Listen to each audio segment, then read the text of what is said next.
Well, happy lunch break, everybody. I hope you're doing well. We're back. Yay, good. We're Yeah, back. Happy New Year. Welcome Happy, back. yeah, I know, right? Yeah, it's good times. 2021. Come on now. Preach it. Love it.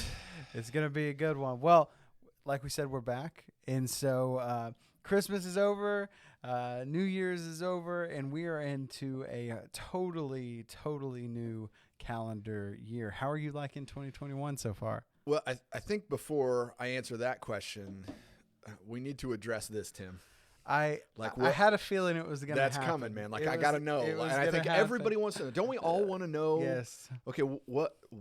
I was. I mean, I love it. Don't get me wrong. Like, Hey, no, I was. I'm feeling it. Like, I'm feeling Yeah. the vibe from it. It's great. But I think we need to know. Yeah, I was saving a box of kittens from a burning building, and so all my Singed. hair just went. Yeah, but I kept my eyebrows and my That's beard somehow. Strange. It's weird Arm how that hair, works. like everything stayed Yeah, except it's just crazy, but just the head. So Wow. yeah, I know. That's rough, No, man. it's brutal. it was time.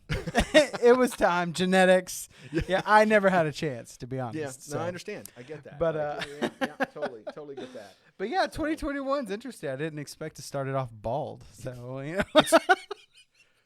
It's colder, isn't it? Yeah. Oh man. Last night I was like, I had like two blankets on. I was like, this is ridiculous. I never knew, even with the little amount, that that it kept me so warm. We should start a club. I think so. I think we could do a club. I think man. me, you, and Robbie, we can make that happen. Now we gotta get Mark and Jaron and John on board. Yeah, maybe we'll just shave their heads for them. Yeah, it just needs to be an initiation thing. I feel. Yeah, I think we'd probably go to jail for don't- that. I Like, think there's so. jail time. I involved. don't know. We'll see. Yeah, we'll see. That's awesome. Well, awesome. So, so we're back and we are making this thing happen. So let's just dive straight into it. Yeah, totally. All right. So this Sunday Mm-hmm. after church, we are doing something pretty cool, right? Yes, I mean, so we're doing yes. this meal packing event. So I would love to know more about it. Okay, so as a lot of you guys remember, September, you and I and 5 or 6 other people, we went down to Pensacola and we did hurricane recovery work. And we were supposed to go to Louisiana, and then there was another hurricane that came through there, and so then we went to Florida, and anyway, All the things. we went with this organization called IDES, which stands for International Disaster Emergency Services, and their whole ministry, they're based in Noblesville, Indiana. Their whole ministry is about disaster recovery, Yeah. and so they go all around the globe, helping in disaster zones. They're bringing meals, bringing water, doing repair work, just kind of whatever is necessary. And they've been doing it since the 60s, I think, 1960s. So they've been going to tornado sites. They went to the tsunami and earthquakes. I mean, that's just Wow. their thing. And so what they started doing a few years ago is packing these meals. And it's really similar to what we've done here before with Rise Against Hunger. Yeah. So you get this table, and you get this station, and you put in vegetables, and you put in protein pack, and you put in vitamin pack, and then you pour rice in the bag. You seal the bag, put it in a cardboard box, and then they get shipped around the globe. And so I'd started doing that because one of the challenges they had when they go to these disaster zones is they didn't have food. Yeah. I mean, because like stores are shut down, even stateside sometimes, like. Stores are closed or there's no power Yeah. or anything like that. But they started bringing these meals, and it takes, boil a pot of water, pour in the bag. It feeds 6 people out of one little pouch. Mm-hmm. And so they started trying to partner with churches and other organizations to pack these meals.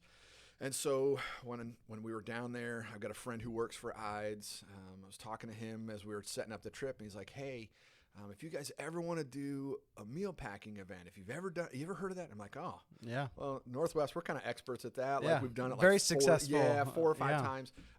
He's like, we would love to come to your church and do that. And so we were looking at, okay, how do we launch the year? We've got groups launch. We're trying to relaunch our life groups that are and trying to start some new groups connected to our Revelation study, which we'll talk about in a minute. I know. And we said, man, what a great way to kind of kick off the year, to use it as a vehicle to talk to people about groups, Yeah. but also to have a whole lot of fun in a safe way, because we're all masked up, gloved up. So even now we can still pack these meals, and we're gonna do it on Sunday. Yeah. right after second service. We'll have food, so we'll have lunch right at the end of service. We'll kind of pray and dismiss, and then for everybody that's sticking around, we got lunch. It's pizza. It's nothing glamorous or whatever, but That's it's okay. pizza and a drink. It's free. It's part of the deal. So you'll grab a couple slices, come back into the worship center. We'll go through a training video from IDES, and they'll walk us through, okay, here's how to do this and this and the other. And then we'll go to our student center and pack 30,000 meals. Oh, wow. And if we can get 100 people to stick around after second service, which I think is doable, or to come back after first service if you're a first service person, to come back, hour and a half, Yeah. we'll be able to pack 30,000 meals. And that'll be great. And those meals, they'll go. We'll know come Sunday where they're going to go. They're either going to go to Afghanistan or they're going to go to Brazil. Which is great because I know with the organizations in the past are fantastic and they do great things as well. Totally. But I know one thing we've talked about is that with the way that they do the meal packing, we actually will end up possibly seeing some video or at least learning about where these things, where what we do in the student center, all these meals, where they go. Yeah. And that's one of the things I think is so cool about this is because IDES has these relationships with a lot of these churches and missions organizations because they are a Christian ministry, and so they send these meals and they're connected to churches around the globe. And so we know, talked to Jody, a friend of mine, and he told me that it's either going to be Afghanistan or Brazil, and they've got relationships with 2 missions organizations in those countries that are in need of these meals. And so we will know, and then when the meals get delivered, they're going to send us some video. That's great. Of, hey, here's this missionary passing out these meals that we packed ourselves. I think it's so cool. Yeah, I mean, it sounds great. And one thing you talked about, though it's awesome that we get to go and do this for these areas in the world, and then we also get to see the impact of it, which is, again, Huge. great. Yeah. You also threw in the groups portion about that. So do I have to be in a group Nope. to go to this? Great question. No, because part of what we hope to do, and Robbie's leading this, hopefully, there'll be a lot of people who aren't in a group that stick around and help pack meals. Because what's going to happen? It's kind of a sneaky groups launch. All of our group leaders are going to be wearing special T-shirts, so that you'll know, hey, this is a group leader. Like, I'm going to wear one. Douglas DeRosa, he helps me co-lead my group. He's going to wear one. Other group leaders, they're going to be wearing these T-shirts, and they're just going to be roaming around and asking you if you're in a group. And if you're not in a group, but want to be in a group, it's a great opportunity. Yeah. Hey, what's your name? What's your email address? I'll send you an invite. Yeah. And then that way you can kind of get to know some people, because that's really weird. I know, 'cause I've been there. Like, you say, okay, I want to get in a group. I don't know who the leader is. Yeah. I mean, I see Dustin Carr's face on the website, and that's cool. But who's Dustin Carr? I don't know that cat. Like, who is this guy? But then if you get to talk to him, oh, yeah, well, he's really cool. I'd like to be in his group. Oh, so it's okay, whatever, And so, that's I think it's going to be a really great opportunity. If you're in a group, come. If you're not in a group, definitely come to this event. Yeah. If you don't want to be in a group, and I come up to you, just be like, hey, back off, man. Like, it's okay. It's okay. You're not obligated to anything if you show up, because really, we want to pack these meals for people who are in need around the globe. We also would love for you to be in a group. Yeah. So hopefully it's kind of like a 1-2 punch, but. Well, that's a need too. I mean, totally. a need to be in a group. And I know, again, you were talking about how sometimes it can be a little awkward.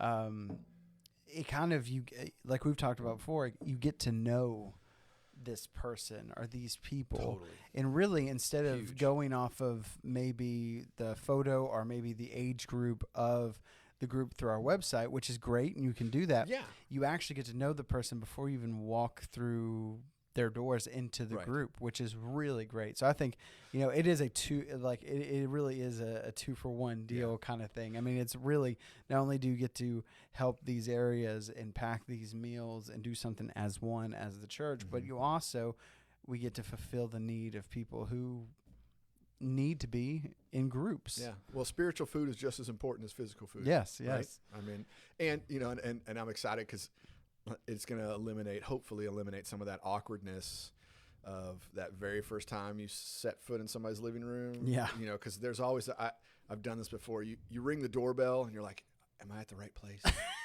Yeah. What if I'm not? And if he answers the door, how will I know? Like, Yeah. So Yeah. that'll be gone. And it's going to be good. It's going to be a great experience. And I'm excited. I hope all of you will join us, and you'll bring some people.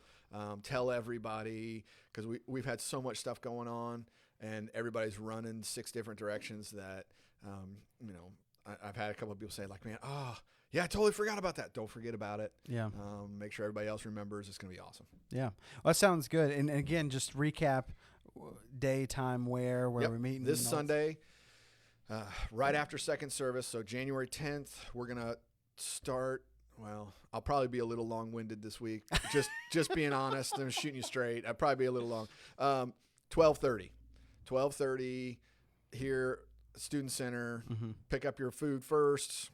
Go to our worship center, and then we're going to pack meals. We should be done, I think, no later than 2:00. That's great. That'd be my guess. Yeah. I don't know. I think we can maybe even go faster. We've done it before, Yeah. so it won't be our first time. So who knows? It It's gonna be sounds awesome. great. I think it's going to so be great. good. I think this it's Sunday. Yeah. This Sunday. I think it's a great, just a great opportunity again to reach people, to do things for people all over the world, but to also again learn more about groups. Yeah. And hopefully get into one. Totally. So awesome. So we're doing that meal packing, fantastic. But also this weekend starts something else. Yes. And so it's a big day. This Sunday's a big day. This Sunday is a Tim. big It's big day. day. I'm Big day. I'm liking it. Really big I'm day. pretty excited. I like that. So we are starting the new series, Revelation. Yeah. And obviously, you don't have to read into that too much to know what we're going to be talking about. This is obviously Yep. the book of The Revelation. Book of Revelation. Yep, absolutely. Why? That is like the first question. I think yeah. I try and think of, like, I know why, and we've had and I'm Okay, so Tim, tell us why. stoked about. Well, no, I think that I It's know good, why, yeah. and we've talked about Yep, it, and, yep. and I get why we're doing it. But I know that when people see the banner out front, and when they see it on our website and on social media, the first thought's going to be Revelation. Like, Right. you're going to start after 2020. We're going to start the first series on Revelation 2021. But After the dumpster fire that was yeah, 2020. exactly. Like, it that's how is, But yeah. I think it is definitely worth hearing why we're starting Yeah. off that way. Okay, so great question. I'm going to go to the Bible. Come on. So I'm going to read you some scripture. So here's why. Here's why we're going to launch with this one. So there's a book of 1 Thessalonians, and we're going to talk a lot about 1 Thessalonians. There's a lot of prophecy in the book of 1 Thessalonians. But 1 Thessalonians, it talks about the day of the Lord. 1 Thessalonians chapter 5. And so it starts like this, and it says in verse 1, "Now concerning the times and the seasons, brothers, you have no need to have anything written to you, for you yourselves are fully aware that the day of the Lord will come like a thief in the night. While people are saying there is peace and security, then sudden destruction will come upon them as labor pains come upon a pregnant woman, and they will not escape." And then it says in verse 4, But you are all children of light, children of the day. You are not in darkness, brothers, for that day to surprise you like a thief. So in this passage, it talks about people who don't know that the end is near. And when the end comes, it's going to surprise them like a thief in the night. He says, But you Christians, you followers of Jesus, you know. Yeah. Like, it's coming, or you should. And I'm convinced, I'm just absolutely convinced, and this is the reason why we're doing this. I am convinced that the end is nearer now than it's ever been. Yeah. There are things that I see happening currently, things that have happened in the last 2 years that make this different, that put us in a different place, in a different season in human history. And I want all of us to be ready. Mm-hmm. I think it's so important. I think, the signs are out there. Jesus talks a lot about this, and I don't want to steal all my thunder from Sunday, but he talks about how he's gonna give us signs. He's gonna give us these warnings in advance so that we're ready. Jesus doesn't want us to get caught unawares or be in the dark. Yeah. He wants us to know. And so, because of what I see happening in our world, and this has nothing to do with the election. Okay, so this is not about Joe Biden winning the presidency or that this isn't a reaction to that. So I know, because I've had a couple people ask me, "Oh, so you think he's the Antichrist?" No, I don't think Joe Biden's the Antichrist. Okay, so just deep breath. This has been going on. This has been building to this point for a while now, and so I want all of us to be ready. Yeah. I think feel like I have an obligation as the pastor to prepare people for what I see coming in very short order. I think it's coming like really soon. Well, I agree. I mean, I agree. I mean, I think there are things that are lining up differently than I've seen before. We talked about. It feels different, doesn't it? I think don't you think? Yeah. Well, we talk. I 100%.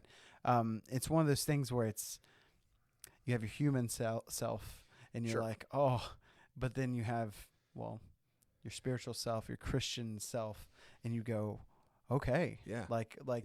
But we talked about. I think we talked about this Sunday. I grew up in the church, and we always had the older churches. We had these libraries where you would go in, and one of my favorite. I used to hide in the. I play hide and seek in the church building. Yeah, and the library was the best place to hide. Oh, exactly. But it had books from like years and years ago, and there was one I was at, and I remember grabbing these books on the end of the world, like the world is going to end 1976. 88 reasons the world's going to end in 1988. Yeah, exactly. Yeah. So, Late Great Planet Earth. Read with that, in this, this is going to help us.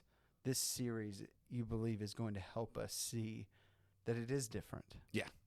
Absolutely. Okay. Yeah, and we're gonna and we're gonna launch right out of the gate on Sunday with some of that stuff. That's great. And so we're gonna talk about just a couple of key foundational scriptures from specifically the Book of Luke. But we're gonna talk about how and why it's different now, and things that honestly, I didn't know, I hadn't seen in Scripture until about 5 years ago. Yeah. And just some new things. And I will say this, and I'm going to say this on Sunday, and I'll say this right now, and I'll say this to everybody. This is my understanding. Yeah. There are people who just disagree. And you know what? That's okay. There's nothing wrong with that. There's nothing wrong with people reading those passages and going, I see it different, Jay. That's okay. It's a good discussion, and it does not mean that you can't come to our church. It doesn't mean you can't go to and be a part of our series. I hope and pray that all of us are always open to God showing us new things. Yes. That's my prayer. Well, and I think like we've talked about, this is not about so much prediction or prophecy in that sense of from you. Right. This is being prepared. Yes. This is preparing ourselves and our families Right. for what is coming. So whether it's now or whether it's 100 years from now, no matter what you just read tells me we need to be prepared no matter what. Yeah. So it really, this is kind of a call to remind ourselves to be prepared. Yeah. And yes, there are things right now that are happening that it is hard to not see when you read it. Well, and Revelation talks about, in Revelation 1:3, it talks about how people who read that book and study that book and listen to the things that are in that book, they get a special blessing. Yeah. And all the books of the Bible are important, and you got to study all of them. Every single one, even Leviticus, it's important. Like all 66 books are important, but Revelation is the only book that says, hey, this one in particular brings a blessing. And the blessing is not, okay, I know exactly what day Jesus is going to break the sky in half and show up. Yeah. So I can sit there and just watch, and I can go max out my credit cards because I won't ever have to pay the debt. That's not the blessing. The blessing is not knowing the date. The blessing is being prepared so that we're free. And so that we live with joy, so that we live in an unburdened way with no stress and no fear and no anxiety. And that's the big thing, we'll talk about this week, or one of the big things we'll talk about this Sunday is how the world who isn't prepared, how they're just overwhelmed with fear and worry and anxiety. And I think all of us can agree that the last couple of years, this 2020 in particular, that anxiety meter has shot through the roof. Yeah. People are more fearful now than they've ever been in their life. I did a funeral on Monday for a lady who grew up in Nazi Germany. Oh, wow. And her family was wealthy, and they had a farm. It was right on the border of Germany and Poland, and they had this farm. And her dad was a Nazi officer, and they had Nazi officers come to their farm and stay at their farm. And then when the war turned and the Russians invaded, they were burning everything and killing everybody on their march to Berlin. And her family had to escape in the middle of the night, and they were fleeing the arriving Russian soldiers, and they met this little group of older, they weren't really men, they were like 16, 17-year-old boys, and they said, hey, you, this woman who was a 13-year-old girl at the time, or a 14-year-old girl, you and your little brother, who was like 7 or 8, and a couple other girls, you run into the woods. We'll distract the Russians so that you can escape.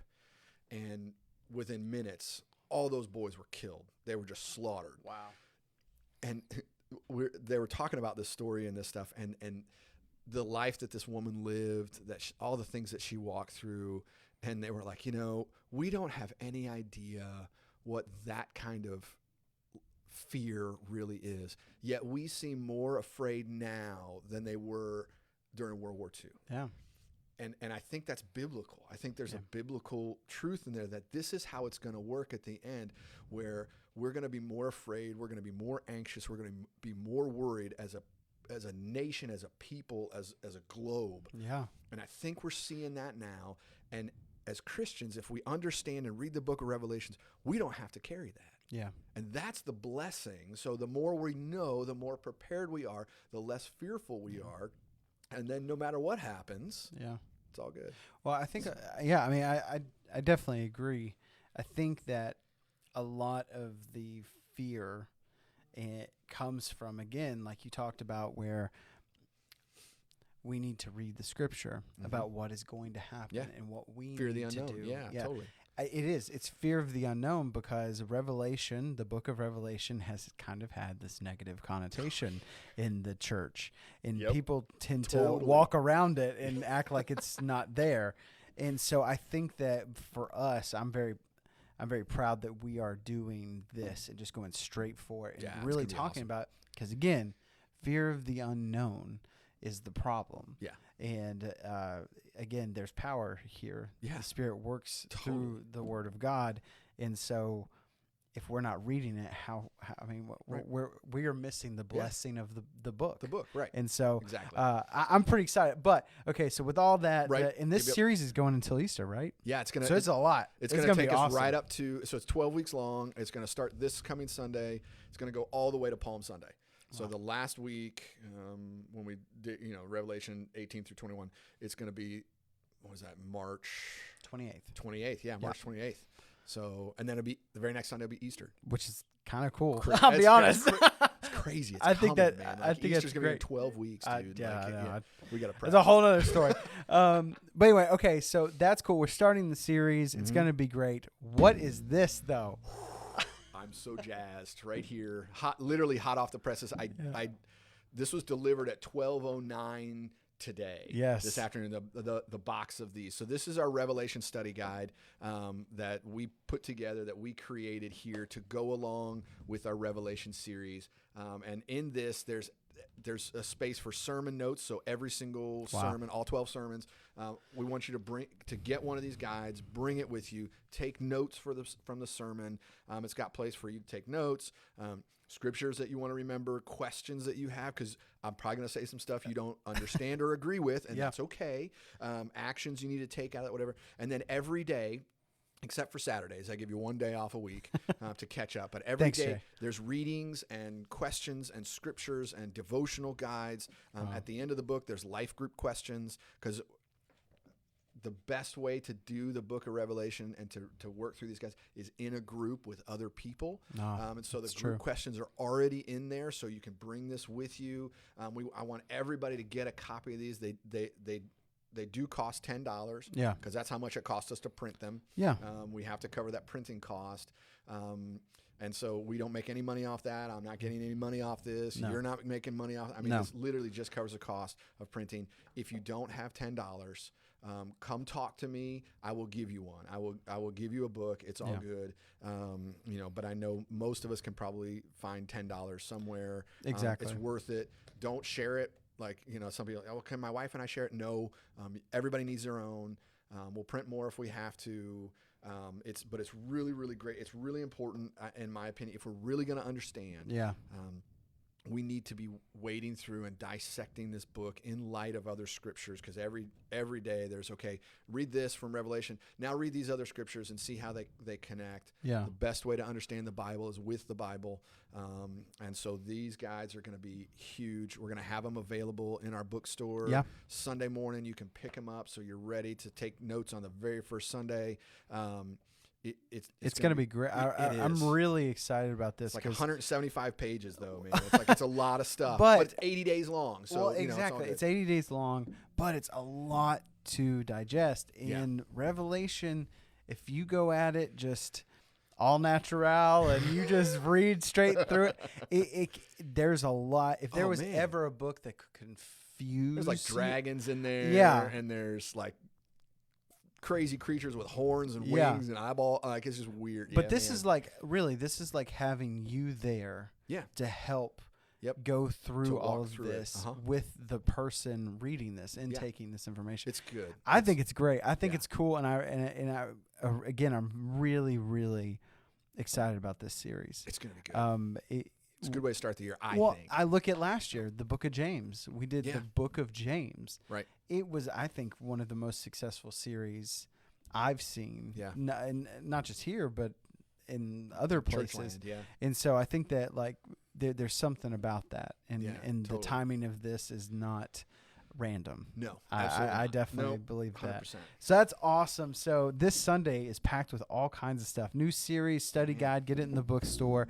Then after Sunday, after the last service at 12:30, we're going to do our meal packing in groups event, which is going to be awesome. It's going to be a big day. That's great. Big day. Yeah, it's going to be great. So we'll see you there, 9:30 and 11 o'clock. Yep.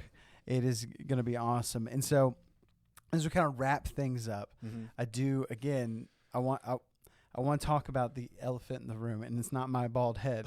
I thought we addressed that. No, not that elephant in the room. No, but different. Okay. This is a different one. I want to, and I know this can be I'm a little nervous about what you're gonna ask a touchy right subject, especially for a pastor. Okay. The election stuff. Oh, I mean, we have been dealing with this, I feel like, for years. And it's really only been like 2 months. Yeah, Since the last one, but the one before that, it's been a lot, and we've dealt with a lot. Yep. No matter where you fall in all of this. Totally.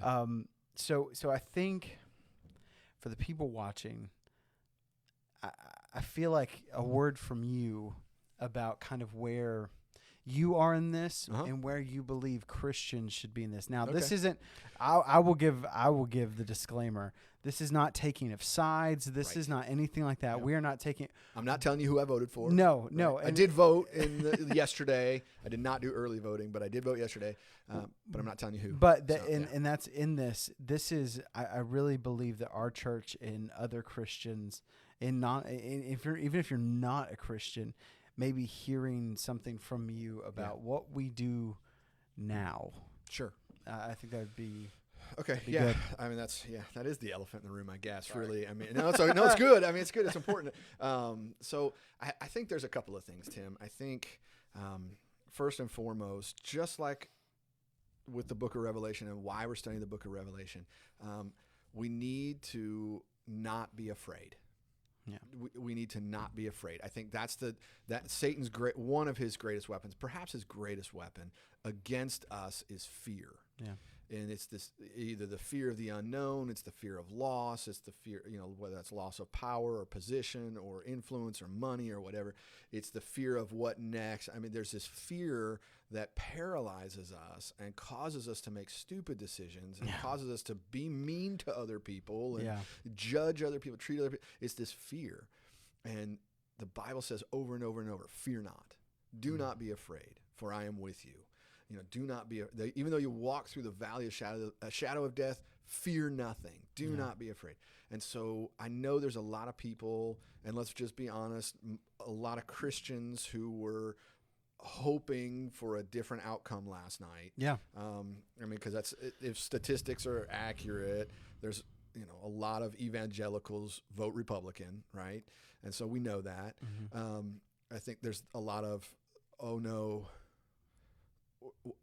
is this the end of the United States of America? Oh no, there's this fear. Don't be afraid. Don't let fear drive you. Yeah. You cannot give in to fear. Even if economics change, even if, positions and authority change, even if things get hard, which they're gonna, because the Bible tells us they are, we can be free from that. We can live with joy no matter what. So we gotta not be afraid. We can't be afraid of the results of the election. So that's one thing, I think. Another thing, the Bible does talk about being respectful and submissive to those who are in authority. Yeah. And that's there for a reason. It is there for a reason. And I understand that a lot of people don't like that, because I'm one of them. I am not a submissive person. I struggle with submission to authority in a big way. I really do. That's one of the reasons I didn't join the military. My dad, who was in the Air Force, he's like, do not. You will not make it. This won't work. Because people say, hey, do this. And what do I want to do? The exact opposite of what they told me. Yes. Because that's just how I'm wired. Or I'm that guy. Okay, well, why? Yeah. Go do that. Why? Why should I do? I'm just that way. And so, I get that. I emotionally, I get that. But the Bible says, and the Bible was written in a time where Christianity was illegal.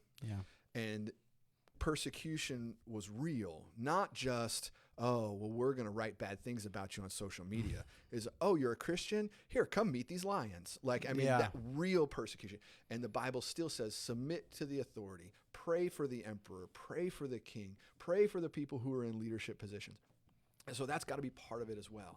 On both sides. We need to submit and be respectful. And we need to be respectful of people who don't agree, who voted differently than us, whatever that means. And that's hard, but the world is watching us. The world is watching Christians and watching how we respond to this. And our reaction and the things that we post online, all those things, they matter. Oh, yeah, because, it is a straight, like it or not, it is a representation of this. Absolutely, 100%. And we are supposed to uphold Christianity, and we're supposed to uphold the church. Right. The big C church. We are supposed to be the example as Christians. And that doesn't mean you can't say, well, I don't like this, or that I disagree with this, or, man, I'm so excited about this, and, my guy won, or, it doesn't mean you can't, be sad, and it doesn't mean you can't celebrate, it doesn't mean those things, but the filter of Christ needs to be the primary filter. Everything needs to go through that filter first before you say it or act on it or post it or whatever, because Christ is above all and in all and through all. Yes. He is before and after, and so that has to be first, not, oh, well, I shouldn't have done that. Oops. Deep breath. And so I think that's huge. That's a big deal for Christians right now, win or lose. Because again, there are going to be some Christians who, man, they're so excited about last night, and they're going to be jerks about it. And they're going to say, they're going to rub it in people's faces. Don't do that. If you're a Christian, don't do that. They're going to be people who are really upset. Yeah. And they're going to talk about, this was rigged and this, that, and the other, blah, blah, blah, blah. And they're going to we're going to go march on Washington with my gun in hand. Don't do that. Pray, be peaceful, be respectful, don't be afraid. Trust the Lord. Yeah. Because we still want people to come to Christ. Right. And as long as we are doing the opposite of what we're supposed to do, though we are flawed and we're human, that's we all just a make part of it. mistakes. Sure, totally. But during this time, again, I 100% believe, and you said it well, of the eyes are on us right now, totally. because they are expecting us to be bad. Yeah. They're expecting us to do the opposite of what we are called to do.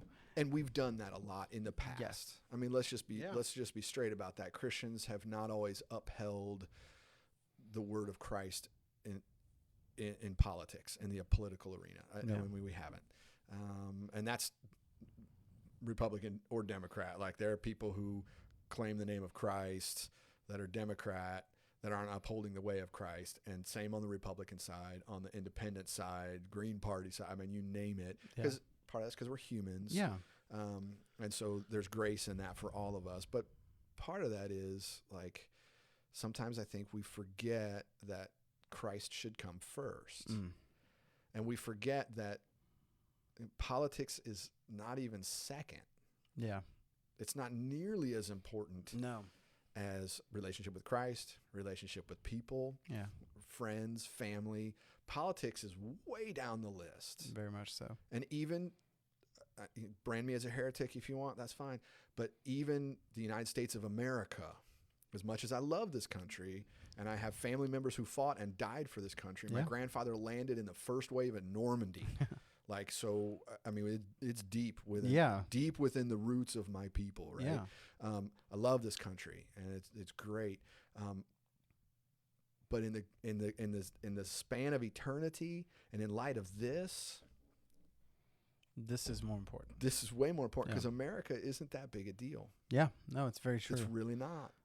And because it's fleeting. Yeah, it's like what the Bible says, we're all like grass. It's here today and withers, and it's gone tomorrow. And that's true of our country as well. Well, I think, great as it is. Well, I think that this past year has shown how fragile everything is. Yeah, totally. You're around something for so long, you were born into it, and you think that it is way more stable than it actually is, and come to find out it is just as fragile as everything else. Yeah. And so, I mean, the only thing but that's why we need this. Right. I mean, that's why we're meant for this. And that's got to be the foundation, not our Constitution, but this. Yeah. That has to be what we build our life on. Well, I agree, and I think that's great. And I really do believe that there are people that need to hear that and need to hear that. I need to hear it, because I know we need to be reminded. I mean, you go through Facebook for 2 seconds and you feel the frustration. Oh, and I've got my own thoughts, and I got my own opinions, and I get riled up about it too. It's not like I'm sitting here, all perfect and holy, and I never make a mistake, or I never think. I mean, what? So we're all that way. So we all need to hear that. Yeah. We all need to be reminded that Christ is first. I agree. Well, I think this has been a great lunch break, and I'm glad everybody's been here and watched it with us. Can we not talk politics next time? Can we we're gonna totally do something totally different. Yes, great. I'm tired of it. I'm just tired of the flyers. Hey, too. I was about to say I'm excited to check the mail again. My phone has not been blowing up with text messages from anybody and everybody. Yeah. Holy cow. Yeah, it's been crazy. Yeah. So just to recap, this Sunday is the start of our new series, Revelation, and study guide is in the bookstore. Then we have our meal packing afterwards at 12:30, and also that's a chance for you to get to know some group leaders and hopefully get in a group. Join a group, because we're really excited about that. And just I guess just to stay true to the lunch break style, we have one more thing. Okay, all right. Would you rather? Mm-hmm. Okay. Staying in the bald theme. Yeah, gotcha. Would you rather have to catch a squirrel once a week and shave it, and keep your hair, have all your hair grow back? Shave a squirrel. Shave a squirrel once a week. You got to catch one and shave it. Okay. Once a week, and all your hair would grow back, or continue to shave your head. Ooh. Maybe I should have done a greased squirrel, kind of like they do the greased pig thing, but that would have made it harder. But still, catching a squirrel. I don't know. That ain't but easy. If I could have hair, like good hair, I like know. nice hair, like I used to when I was 19. Oh, like man. Good hair. Yeah, I'm gonna stay bald. I Yeah. think I'm just gonna stay. Like I just 'Cause can't. it's once a week, man. You know, got, I what don't is have that, time like for that. 52 squirrels a year? I mean, and Although it that's- may keep the squirrels out of my yard because if I shave one, they're gonna That's tell it. all their squirrel Yeah, friends, and none of them are gonna come they're in my not coming backyard back. anymore. They're not coming They're not gonna back. dig in my flower Yeah, pots that's anymore. two Like, good yeah, things that would happen. That is true. So I'd have hair and no squirrel. I know. We'll think about that one. Yeah, I'll have to ponder that, but I'm probably leaning towards I'll just keep shaving my Yeah, head. It's yeah. faster, cheaper, and easier. Well, So. awesome. Thank you for being Yeah. here, and thank you, Jay, for being here. And It's awesome. I'm Thank you I'm all. excited about this year, and I'm excited about Revelation. Me too. And we will see you next Wednesday at 12:30. All right. All right, see you guys.